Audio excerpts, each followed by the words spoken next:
about you? How are you? Oh my God, long time no see, honey bunny. I know. So nice to see you. How are you? You're a mother.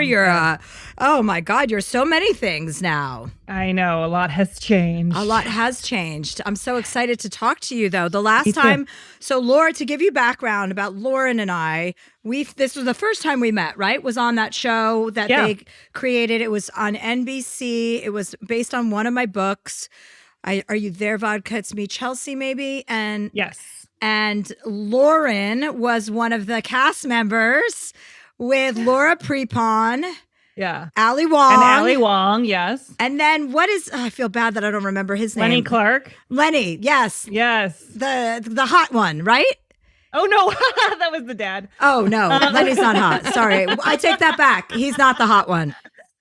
Jake McDormand. Jake, yeah. But Jake's in a lot of stuff now, too. He is, yeah. I always see him, and I'm always like, that guy looks really familiar. And then I have to remember, he was on the show with you. It's like, idiot. That was a very short-lived show. It was on for one season, and that was it.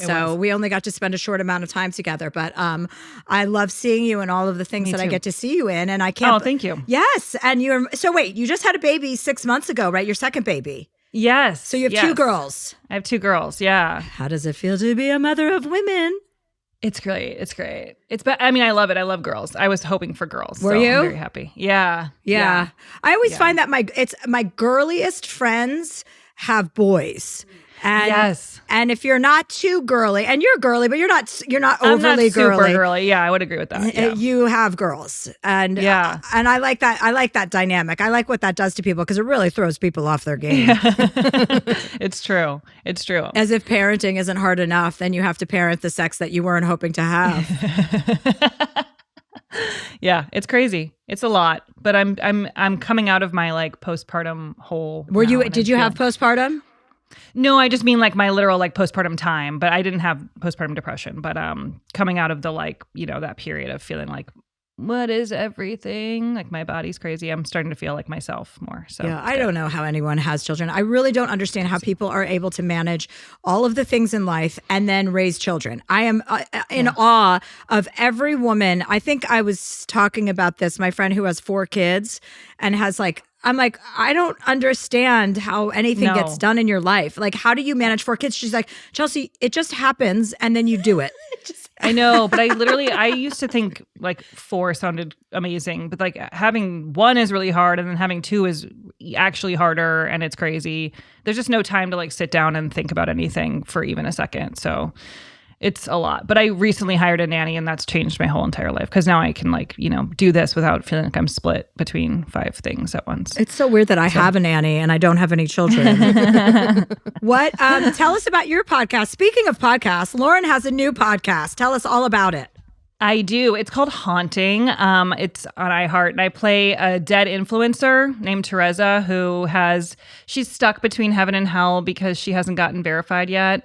And so it's a hybrid scripted and unscripted podcast. So my portions are a scripted part where I'm this dead influencer, and then we hear real ghost stories from people who are calling in and sharing. And are you big into ghost stories? I mean, I am, but I'm also very scared. I get very scared very easily, and I get scared of scary movies. So it's a little ironic, but I mean, do you have any ghost stories? Do you believe in ghosts? I mean, I don't disbelieve in ghosts. I dated a guy that had a house that was there were ghosts in the house. I could feel them. I could hear them. I couldn't see them, but I could feel the presence. But most of the places, I think I have a frequency that doesn't really allow me to see that many ghosts. Yeah. I think they're you're not I don't have time for that. You know what I mean? Yeah. I feel like I've looked at Zillow and seen a house that gave me chills. It's just nothing even is weird about it. It's just ooh, something's wrong. Something's wrong there. Right. It's bad vibes. Yeah, but I don't if there's a bad vibe in a place, I'm usually out of there pretty quickly. It's hard to pick up that. I don't know why we associate ghosts as being bad because I bet there are some good ghosts, right? What's the theory behind why ghosts are even around? Because they're in the middle of crossing over or what? Yeah, or they have unfinished business is I guess what people always say. But it does seem weird when you think about it because literally every inch of Earth would have a bunch of ghosts on it. You know what I mean? If it was all just like people who've died and are Right. still hanging around, it just I don't know. And it's maybe- hard to know. Maybe there's certain environments where they are more prone to come out. Like, you know. Yeah, I mean, like ghost hunter people, you know, go to those special places where I guess there's more vibes. They're all hanging out, waiting in like an old, you know, abandoned psych ward or something. That's what I want for you. Once the kids are a little bit old enough, I want you to become a permanent professional ghost hunter. That's my real goal. That's my passion. That's what I'm excited about. And I'm going to do that. So yeah, great. I'm glad you support me. Excellent. And now, wait, you have a new movie coming out also, which is it's a comedy, but you are very dramatic in it, right? It's the most dramatic role you've played, I think, so far. Yeah, I think so. It's called Another Happy Day, and it's a movie about postpartum depression. So it's a comedy. It's finding the absurdity in those like really dark, hard things that people experience. So it's definitely like, it's not like slapstick, but it's, you know, there's comedy. And it's different from other stuff I've done. And I read that the director had a daycare on set, and even though it was an indie film, you guys were taken care of so that everyone could bring their children.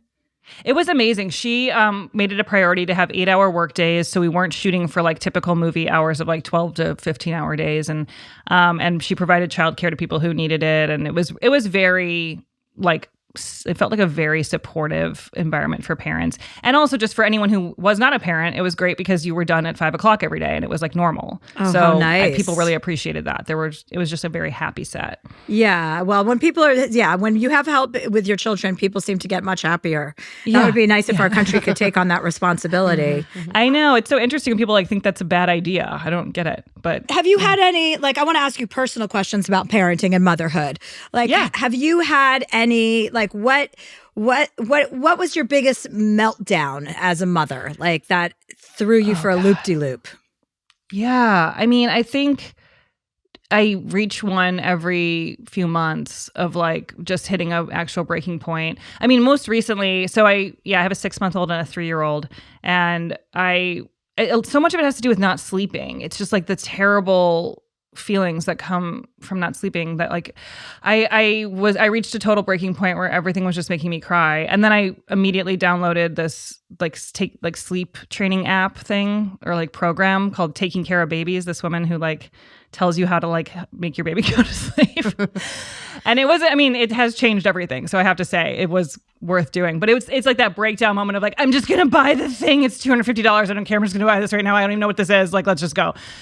Because you can't function in your own home and get anything done. The sleep deprivation seems to be the biggest issue, because it's so funny. I was out with my friends the other night, and I was with Karen and Molly, and Karen was like, you know, she just got her baby to sleep through the night, and she was saying, I was like, it's so funny that you have a baby, you're so in love with this baby, all you want to do is like, you know, love on this baby and you know, see it grow and take every picture you can possibly take, and then when you're fucking tired, you're like, go the fuck to sleep. Like, I can't love you in the middle of the night also. I mean, I know. Well, my personality really does go out the window. It is like, I think with my 3-year-old, she's delightful and like the funniest person ever. But like the bedtime thing of like, I finally got the baby down, and then she wants to just like make me do every single thing. I'm like singing and dancing in her room for like a full hour. Like I have a routine that I do that involves 4 songs, and I have to repeat them as many times as she says. And it's crazy. There's a song called the Lovey Song where we just list every single person that we can think of and say we love them. Love that. And that's cute. Yeah. Then Twinkle Twinkle and ABCs I sing over and over again, and then she likes to do a mashup where she sings one and I sing the other because they have the same melody, and she just thinks that's delightful, and she's like, it's the same song. I mean, it's kind of smart for a 3-year-old, but I'm usually like at my breaking point. I think they catch wind after a while, like that you or catch wind or whatever. That after a while, that this is the go to bed song, and then they stop wanting to hear that song. They're like, I know what you're up to. Yeah. Everyone I know who has 2 kids says that like 2 is more than twice as hard as 1. Do you find that to be true? I think so. I think like there's one thing that I found surprising was that I feel like it's easier in some sense because I'm not as like stressed. Like I feel like I get how it's going to go. It's not as abstract that she's going to grow up into like a really fun person who like will talk and be great. So like all of that makes it easier, because the first time you're like just going through every day, like how will it ever be different than it is right now? It feels like this is forever. But what's hard is like just doing two things at once because they're on totally different pages with what they need. And one of them can tell you what they need and one just cries. So I think that's where it gets really hard. And those moments where it gets really overwhelming are when both of them are needing something at the same time and you feel like you can't do everything. And that's always a sad feeling. Can't you just get the little one a tutor so she can start communicating more quickly? I think that is what I need to do. Yeah. That's why you're here today, Lauren. I have all the answers. Thank you. Tell me about, like, if you can, think about, like, I would love to hear about one of your most joyful experiences you've had since becoming a mother. Oh my God. So many. I feel like it's the happiest I've ever been. Like I really feel I honestly could cry right now. I feel very fulfilled by being a mom and I love it so much. And I think the happiest is like really just watching both of them and like looking at how they're developing and how their personalities are developing. And my older one, like the more she can articulate herself and say her full thoughts, like I'm just in awe of it. It's so beautiful. Like truly every day I watch her for at least a few moments where I'm just going like, wow, I can't believe you're this person who has all these feelings. And then I'll think about her getting older and that will make me really excited, but also make me want to cry or her being like 30 or something. It's just like, it's such a fleeting period. I think, time just moves so differently watching someone age because you're like, you were just a baby. Like that's only been a couple years. And now you're this person with all these, desires and you're so funny. And the idea of her like growing up and, telling me to fuck off is like overwhelming. I just came from a friend who has 3 boys and one of them is a teenager and the way he speaks to them is horrendous. Like I'm so scared of that. It's so awful. And I'm like, oh my God. And she's like, well, it's the worst. It's terrible. She goes, and now the younger kids are picking up the language from the older kids and they're like actually contemplating sending him to boarding school because they don't know what to do with him. And she's like, I feel like my son is a product of LA. Like that is a product of Los Angeles. That is scary to me. Yeah. I'm from Chicago and like I'm from Evanston, Illinois, and it's like a really perfect suburb of Chicago. It's just so great. And it was such an ideal place to grow up. And being out here is a weird element for me to like get my head around. Like, oh, they're going to be like LA kids. And like, what does that mean? And of course, it's like my influence will do something, but then the world influences them too. Yeah, yeah. But I think kids are always reacting to some sort of absence of something, right? Like most of your bad behavior is a result of some sort of neglect. And not that my friend's a neglectful parent, but she even said herself, like, I need to be more present. I need to be home more. There's always like a reason why kids act that way. It's not like they're just fucking screaming at you, fuck you, mom, because they're not upset. They're clearly upset about something that's transpired or a pattern that has evolved. Yeah, and puberty, I think, is just like uncontrollable. If I wouldn't go through puberty again, first of all, I'm pretty sure I'm going through. I'm not. I don't think I've hit menopause, but I'm perimenopausal for sure. Yeah, and I'm like, which is worse? I don't know what was worse, puberty or perimenopause. I read this book. Naomi Watts wrote this book about menopause, and I read it. And as I was reading it, every symptom hit me. I was like, oh, I started having hot flashes, and then my shoulder started hurting. There's this menopause shoulder thing. I'm like, what? And I go, yeah, there's frozen shoulder that women get. And then weird. I mean, I'm of the age. I would assume I'm in perimenopause, but I've never really I get my, I get tested pretty frequently. And I'm going again after reading that fucking book because I'm like, something's up.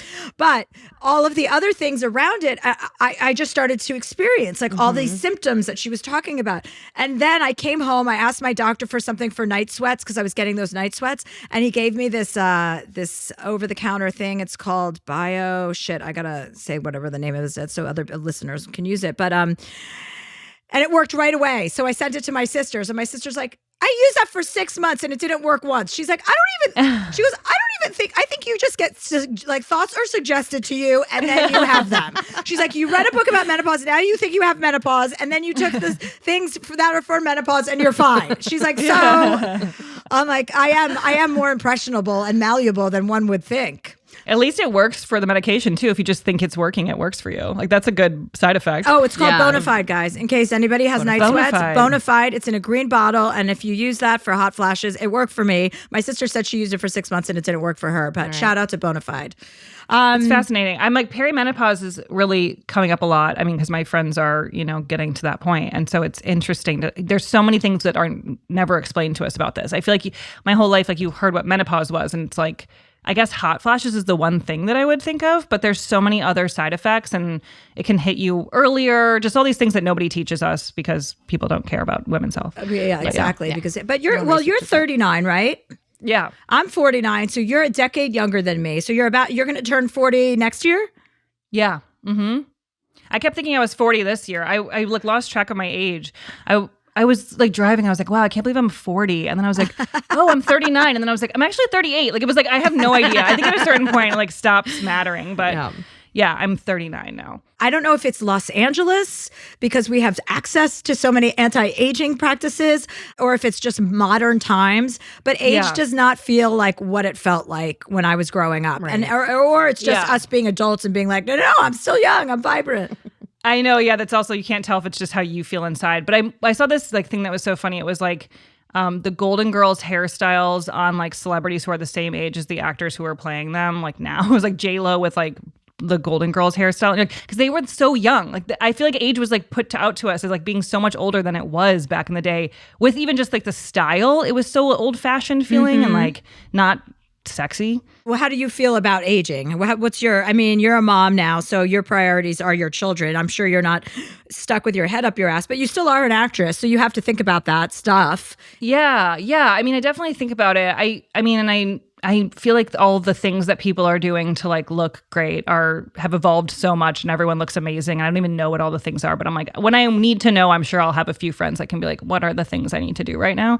But I don't think about it too much. I mean, I do feel young. I feel the same like in so many ways as I did 10 years ago. Although I guess that physically maybe that's not true at all. Maybe that's not, I'm like about to take it all back actually, because I'm like, I feel more confident. I feel like better about myself. I have like higher self-esteem. I don't overthink my actions as much as I used to. And I also physically possibly feel worse, but mentally I think I feel better. Well, that's just because you just had a baby, so you're tired. Yeah. But in another happy day, you are like, you had to be very emotional, like, right? You had to cry a lot. How does that work for you? Like, how did it work for you? Because you haven't done a lot of roles like that. Yeah, I mean, in the past, like the sort of crying I had to do was like in like Jurassic World, like watching like a dinosaur eat a security guard or something. Like it's not really like the same as crying about a baby, but I feel like having kids brought my emotions to like the forefront where it's all kind of right there. I almost cried like 5 minutes ago talking to you. I'm just like, I could really cry at any moment, just thinking about life. And so it was easier, but also the director of this movie is so amazing. Nora Pfeiffer, who also wrote the movie, she's an actor and we're old friends as well. And she just like has such a great way with actors of like getting you to tap into something without making you feel the pressure of it. But she's a really great communicator. But yeah, it's definitely it felt like I was crying all the time when we were shooting that, because just doing multiple takes where you're sobbing it wears you out. I don't know. Have you ever had to cry in something? I don't think I would be able to. I'm not sure that I'm that kind of, first of all, I'm not really an actress, but I like acting every once in a while and like to do like, when a project comes my way that's interesting, I'm totally open to it. But I have never really had to cry. I've had to be emotional, which is easy because that's just kind of acting emotional. You know what I mean? Like I don't know that I'm a gifted enough actress to have to cry. I'd really have to get into the right zone. Yeah, it helps that with the script within this movie is like truly my character is just really struggling. And so most of the stuff I'm saying is stuff that would make me cry if I really said it. So that helps too. How did you meet your husband? We met on a sitcom that we were both on called Clipped that was on TBS. It was another short-lived sitcom, and it was created by Max Muchnick and David Cohen, and starring Ashley Tisdale and George Wendt, and me and my husband Mike were both on this show as well. And it was only 10 episodes, but from like the pilot getting picked up to like shooting the other episodes, it was like a full year. So we would hang out as a cast a lot, and we got to be friends. And after the show was done, we got together. But yeah. It was you're so a funny professional. way. Because you're so professional, you would never ever let something like that happen prior. I was married to somebody else. Oh, well, there's a good reason. Sort of. I didn't know you were. Oh my gosh, this is your second marriage. Yes, it is. Wow, I've lived look quite at a life you, girl. since I've seen you. My God, I must have had a real influence on you. Yeah, I've been through a lot, so it's great. That also helps with, not caring about stuff as much. Exactly. Exactly. Okay, we're going to take a break and we're going to come back with Lauren and we're going to take some callers. Yay.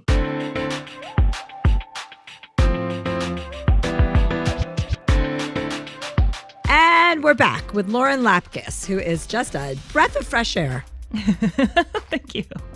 Well, we have some callers, we have some emails today, but I wanted to, since we've touched on sort of paranormal ghosty stuff, and sort of like talking about the great beyond, I wanted to start with one. It's a little more serious, but I wanted to start with this question from Susanna. She says, should I see a medium? Dear Chelsea, Yes. The answer is always yes. Yes. In 2013, my husband passed away in a car accident. He left me and my then 12-year-old daughter. My daughter is now 22 and living in Seattle, the place where my husband was raised, where we first met, and where she was born. I think he would be so proud of the woman she has become, but every time there's a major event in her life, he won't be there. And it's not just her big events either. In June, she and I attended a wedding, and when the father-daughter dance started, she had to leave the room. I guess I just want to know if he's around, if there's any part of him that's keeping an eye on her. I've thought before it'd be nice to talk to him through a medium, but I'm also a skeptic. If there's any way that it's real and he's around, it would ease my heart. Should I seek one out? Susanna. Definitely. I would definitely. I think so, yeah. I mean, what have you have to lose? Like, I've had readings by bad psychics. We had one, I've had readings by bad psychics or mediums or whatever. Sure. And it still makes you feel good. Like, you know what I mean? Like the idea that someone, because it exists. I definitely believe that your husband is around and he can communicate with you. And if you find the right person, he can come through and say the things that are going to feel good to you to hear. It's very rare that you go to a psychic or a medium and you leave feeling worse or like no one's out there. Like, you know what I mean? It gives you a sense of, oh, this is all possible because they're talking to somebody, whether their communication is flawless or not. It's like people don't get into that just to like dupe other people. It's not like you're walking down the street in New York City and going into like, a $5 place. Like if you really seek out a good medium and they have Yelp reviews, like you can go online and actually find somebody that has a lot of good reviews. But I think there's only benefits from that. People have always said to me, oh, I don't want to hear anything bad. I don't want to hear that I'm going to get cancer. That's not what they do. They don't do that. They give you good, positive information and they relay information to you if they can, in fact, speak to the people in your life that are no longer here. And I wholeheartedly believe in that. I've had amazing experiences with mediums. That is so cool. I believe in that too. And I have had good experiences as well, but nothing too like life-changing, but it was what you're saying that like I left feeling like happy and it felt like a nice connection. And even just, I always loved Long Island Medium and people would be like, that's, not real or whatever. My feeling is even if it was not real, it does make those people feel so good. And that's really not a bad thing. But I do believe in it. And have you seen Life After Death with Tyler Henry on Netflix? Yes, I have. Oh my God, he's amazing. Yeah, we've had him on the podcast. He is amazing. Oh my God. Wow, did he do a reading for you? I think so. Yeah. He did a little reading for me. Yeah. So amazing. That's a really good show. But I mean, I think this person should try that. Especially if you're thinking, should I do this? Like, why not? Yeah. Like, I do think you're right that if you look and find a person that has like great reviews or was like highly recommended, then that makes it worthwhile. Yeah. And also Laurel and Jackson, I would say like read some of her books. We've had her on the podcast as well. And she also says like, when I work with people, they can speak to their loved ones through me, but also like you can just talk to them. Like they're here. But I would say start with a medium and then like upgrade to just being like, have a conversation with them. Like, Also, because it shouldn't be prohibiting your life. And like, going to a wedding should be a joyous occasion. Watching a father and daughter dance should be a joyous occasion. And when it starts to when it starts to interrupt the stuff that, you should be joyful for others for, then you really need to do something about it. Like, and you need to actually start thinking about your father in addition to, contacting a medium and exploring that. You should really encourage your daughter to be thinking about her father as if he's walking with her. Just because he's not physically here, it's very limiting to only believe this is what exists. That's silly. I mean, and when people say that, I just know that they're narrow. You know what I mean? Because there's so much that we don't know. There's so many different scientists, metaphysicists, and like mediums and people like that all have the same story. That there are 7 different realms of consciousness. That there are 7, and this and that are coexisting at the same time. There's people that are have crossed over. There are people that are in other dimensions. There's all these things kind of coexisting at the same time. But we can only see what we can see. So I always would encourage people to be more open-minded. Well, our next question comes from Carly, and she says, Dear Chelsea, I've been having a sexual relationship with a coworker for about 2 months now. Good for you. I mentioned to him that I missed having a friends with benefits situation, and later that night he told me he was interested in being that for me. Oh shit. Love it. Yeah, she's getting it. So far, A+, Yeah. A++. Yes. I was hesitant at first because he's a coworker and he's also 23 and I'm 30. I know he's genuinely a good guy, so I decided to go for it. It turned out that the sex was amazing, probably the best I've ever had, and I couldn't get enough. I started doing things that I would never allow myself to do with other men. I allowed him to spend nights at my house, cuddle. He gives me compliments like saying I'm so perfect, so beautiful, etc. I have really thick walls up, but I let some of the walls down for him. I don't usually allow myself to be vulnerable with men because I'm scared of rejection and getting hurt. And of course, because he treats me so well, I caught feelings and told him about it. He basically said he was not interested in continuing a relationship. So she said, being rejected like that made me realize I'm growing out of my friends with benefits phase, and I think I'm ready to look for something more mature. I've never been in a serious relationship before because I've never allowed that for myself. I always self-sabotage and overthink things. So what's your advice for me as I move into this different phase of my dating life? Carly. Hi, Carly. Hello. Hi, this is Lauren, our special guest today, Lauren Lapkus. First of all, good job. Way to go. Because all of the things that you did, that's great. You went after what you said, what you wanted, you got what you wanted, and then you had a nice experience where you were sexually free, it sounds like, right? It sounded amazing. Yeah, it sounded great. And then when you told him that you wanted a relationship, he said, or that you were having stronger feelings, like, how did you frame it? Well, I told him that he basically made me realize that I was kind of done with this phase of my life. And I thought I owed it to myself to tell him how I was feeling. And he nicely rejected me in a way, like we're still fine. No hard feelings.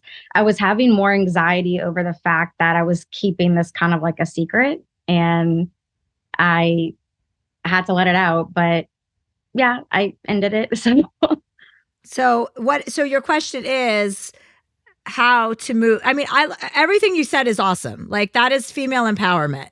You know what I mean? Like, so just don't let that skate by. Like, you had feelings. You told him how you felt. You're a big girl. He didn't reciprocate. That's all okay. But you still, you know what I mean? Like, you did all of the things that a woman who is empowered would do. So first of all, kudos to you for that. Don't negate that or no. because it didn't work out in a situation like that you wanted. Don't negate all the positives that have come out of it. And also the positives of like being really vulnerable with him and allowing him to compliment you and the things that you usually wouldn't really let happen. Like, I feel like that's also a huge sign of growth, to let something else in. I mean, I feel it feels like your next person that will be, you'll be more primed for that from this experience.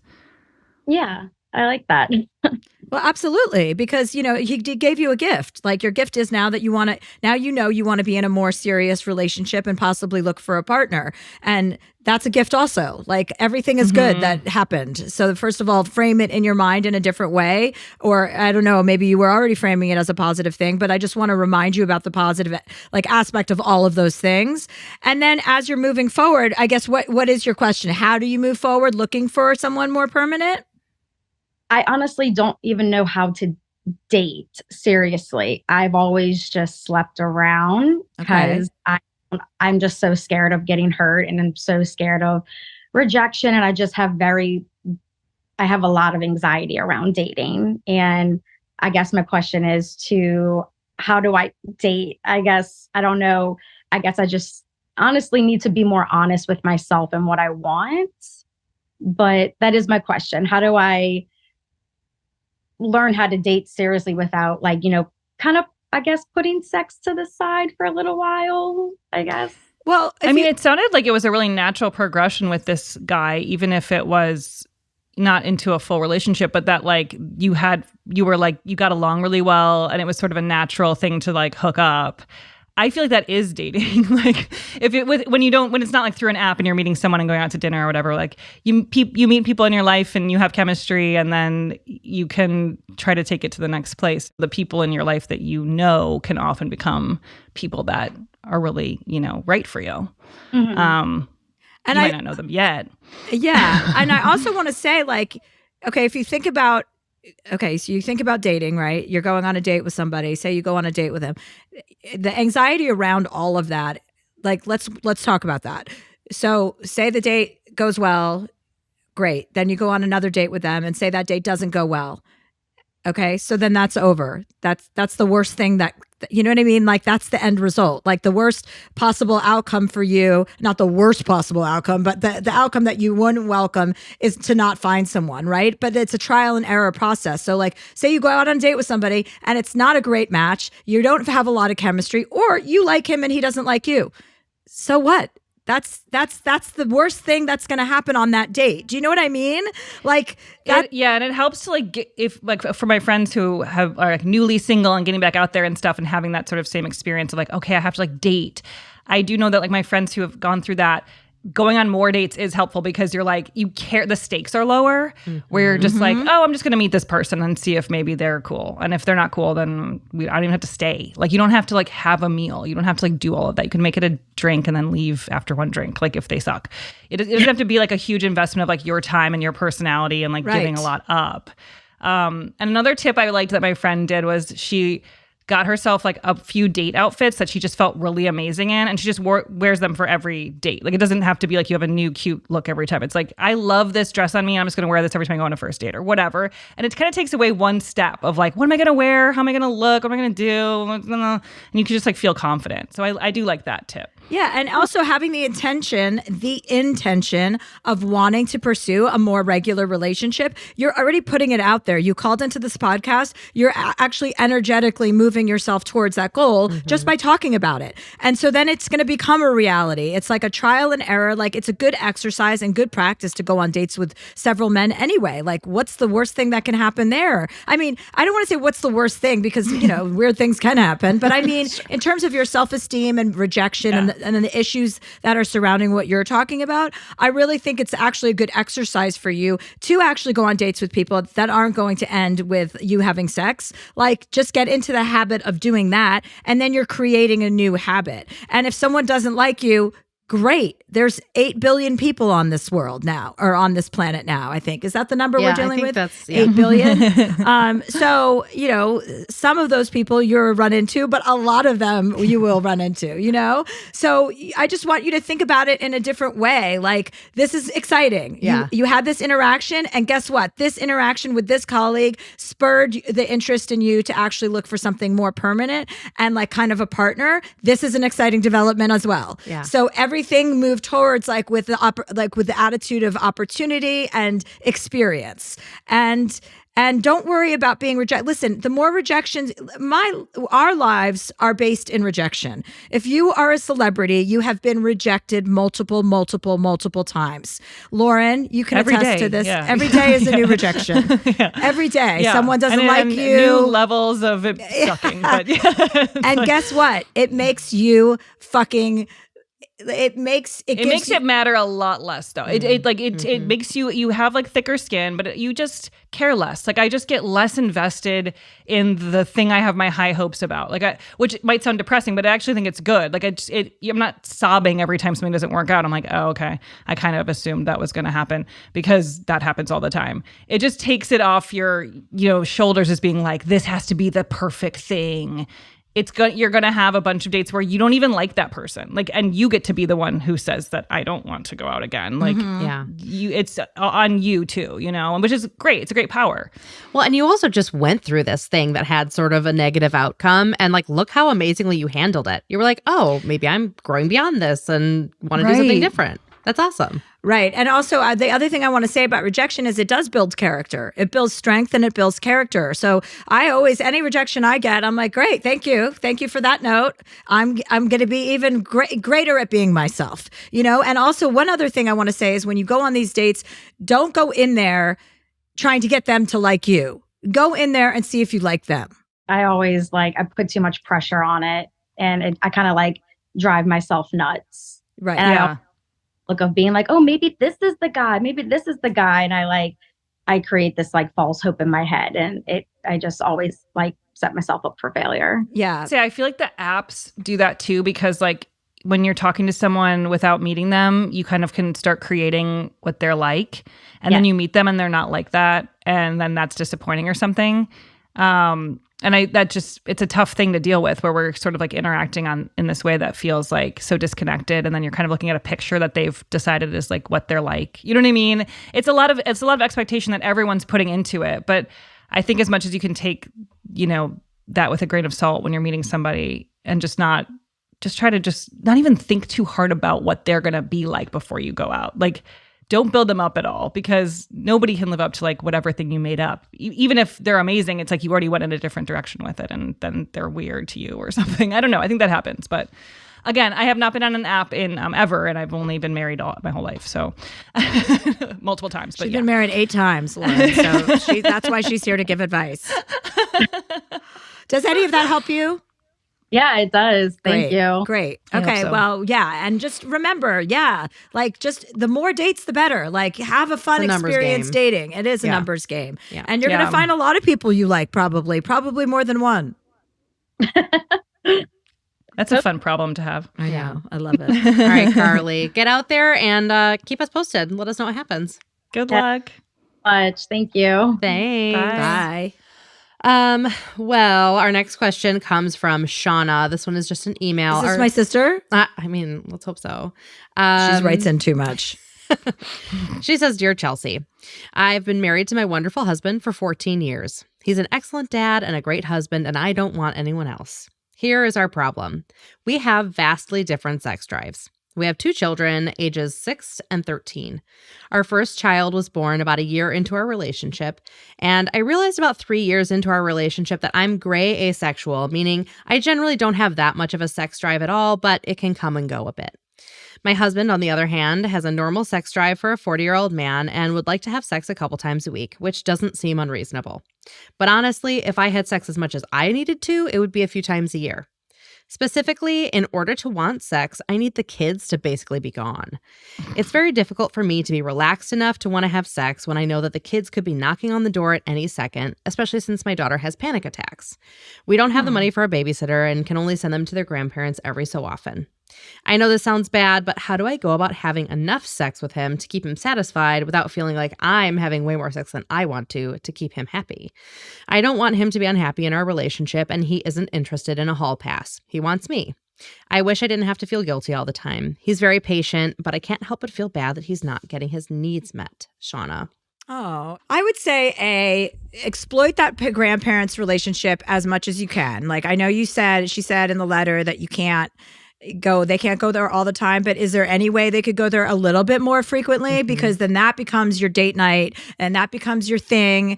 And I'm sure, if you can arrange that, I think that would be a really healthy addition to your like schedule and your sex schedule with your husband. It's really sweet that you care so much about satisfying his needs.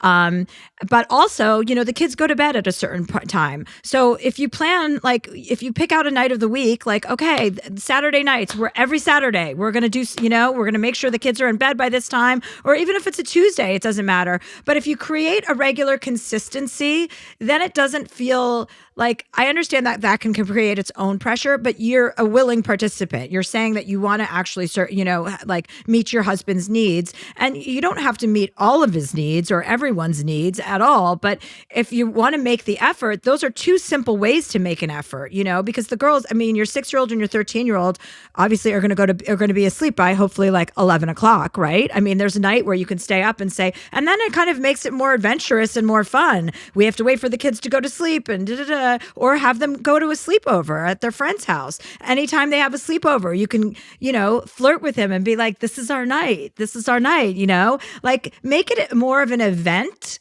instead of a schedule. Mm-hmm. Yeah. And if they're ever at school and then you're ever at home, I don't know what your schedule is like, but that's a time of day when it's also possible. Or send your kids to night school. You can send them to school at night.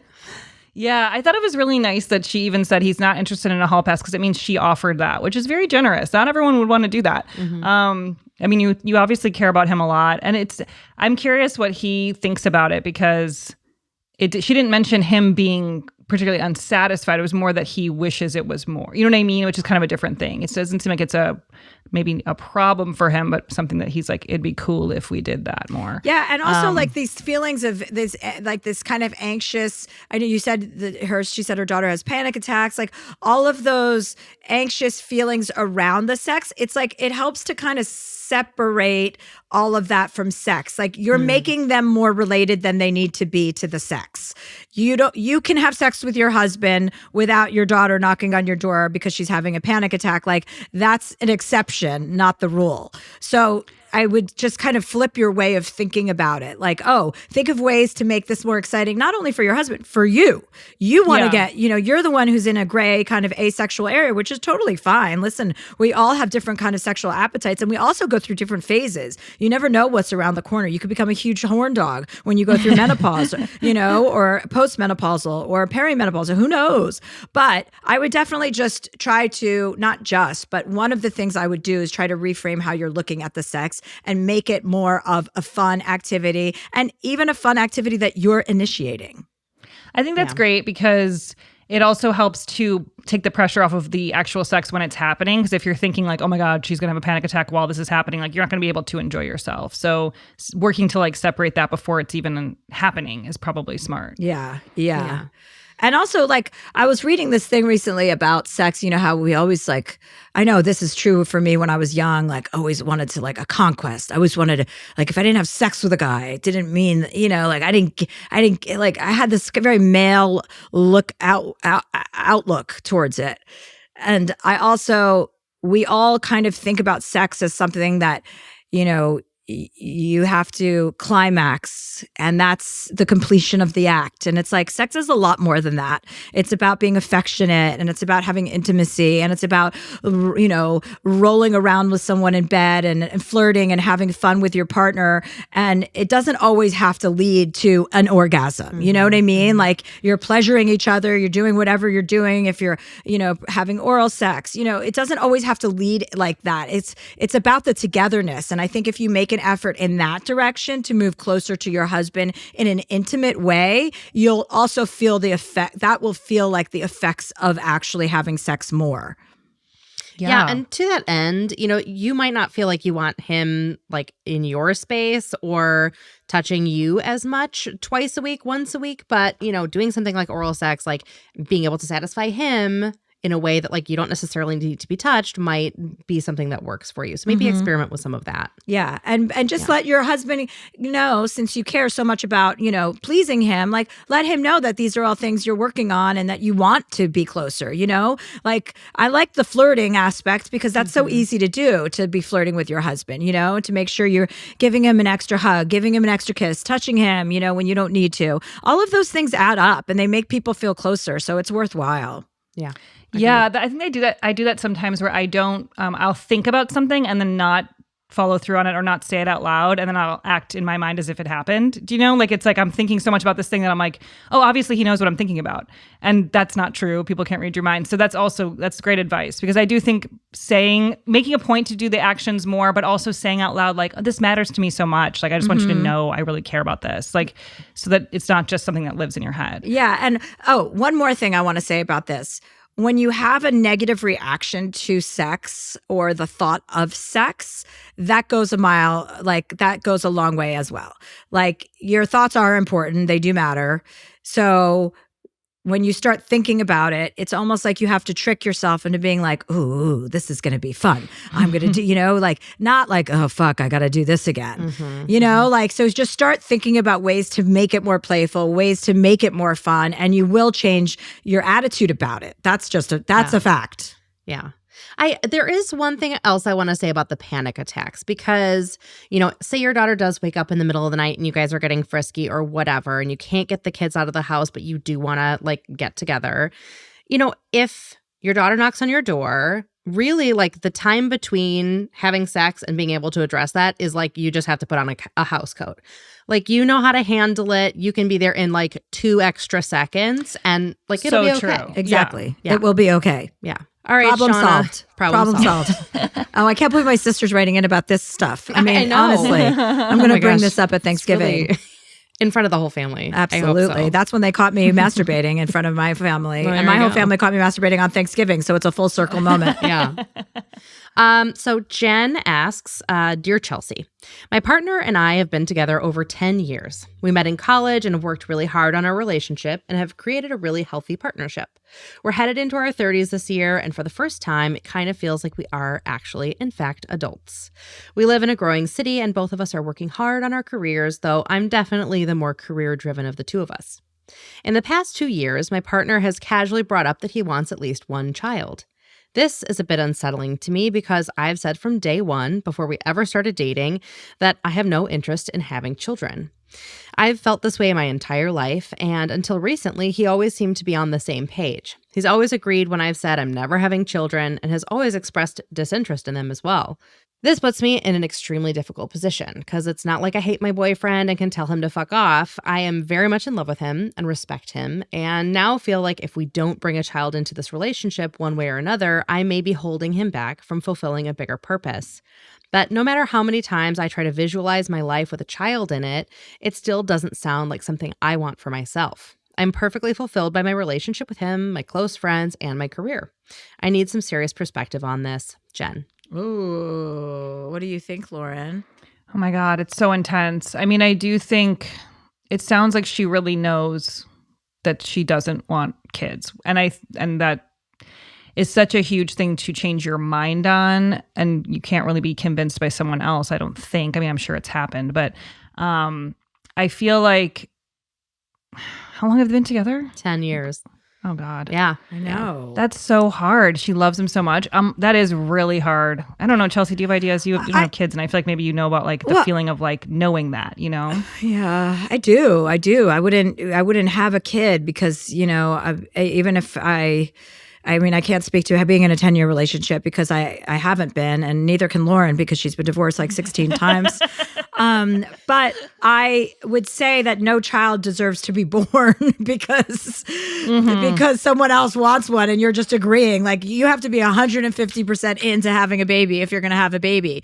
And anything less than that is unacceptable in terms of, children having to deal with their parents, resentment, guilt, and all of that other stuff. The world is hard enough. So it's not fair to just do that for someone else because you're not really doing that person. You're doing that favorite person like a solid solid initially, and what ends up happening is your resentment, a child's resentment, all of that stuff. So you can't have a baby unless you want to have a baby. And a 10-year relationship is really difficult, but I think you have to, if this isn't negotiable, which it doesn't sound like it is, then I think your partner is going to be unfulfilled, and he's also going to be resentful. And I think you have to be a person to just say, listen, I'm not willing to do this. I don't want to stop you from doing this. I love you. I want this relationship to continue, obviously. But if I'm going to prohibit you from fulfilling one of your dreams, I love you too much to do something like that. I'm not going to do that. I'm not going to prevent you. And I know you want to go find someone. So you have to deal with that. It's a very difficult decision to make, but I think it's the right thing to do. I know. It sounds so hard to end a relationship that you're happy in. Yeah. That just for any reason. And then that reason would build resentment over time. And I think also what's kind of interesting, it depends on, I don't know what it depends on, but thinking about the length of time of relationship can make you think like, well, I could never have this again, or I could never start over, or how would I ever, being in 10 years, you're like, then we're supposed to be together forever. That's not true of everything. And you can be really happy and find the person that is totally perfect for you. And so, it's really hard though, because we're talking about someone who's in love with somebody. So, I don't even know how you can, that just sounds so hard to have to end something. But it also sounds, I think Chelsea's right that when you're saying, when you resentment that would build from that. When you really love someone, you want them to fulfill their dreams, and you really want them, and I think when you say that, actually, when you are, you act in such an honorable way, because it is painful to end such a long relationship. But when you act in honor of someone and honor that relationship by saying, I don't want to hold you back in any way, and this just isn't for me, I honestly think you get rewarded in life. When you really treat something with dignity and respect, then that's what comes back at you. And that's not going to help you through a painful breakup, but it is kind of, if you look at the big picture of life, it would be the right thing to do. Yeah. And I think part of this conversation too is finding out from him, is this a deal breaker for you? Absolutely. Or are these just kind of casual comments? Yeah, right. Absolutely. Yeah. Is it a deal breaker? Is it, I read from that letter that it was. Yeah. Is it not? That's what I would assume, but Yeah. Yeah. So here we are, wrecking relationships. Yeah. Wrecking relationship wrecker. That's my middle name, relationship wrecker. Yeah. Well, keep us posted, Jen. Double barrel. We'll take a break and we'll be right back.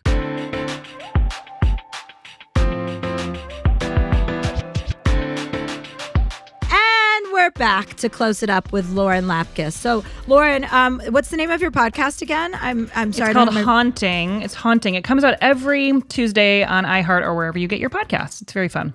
Okay, so Haunting is her new podcast, is Lauren's new podcast. It comes out every Tuesday on iHeart, like you're listening to right now, which is iHeart. And then Another Happy Day. It's out now. You can get it on Apple TV or Prime or some other places, but it is available for your viewing pleasure now. Yes. I always love watching you in anything, Lauren. Thank you so much. You're so unique and original, and it's nice and refreshing always to see your face. Thank you. Well, I always have a special place for you because you gave me my big break. That show was the biggest, most exciting thing ever. I had never been on a TV show before, so it was thrilling. I love it. Yeah. Good. I'm so happy to hear that. Yeah. Amazing. Okay, honey, take care. Awesome. Thanks so much. Thanks for having me. Bye. Bye.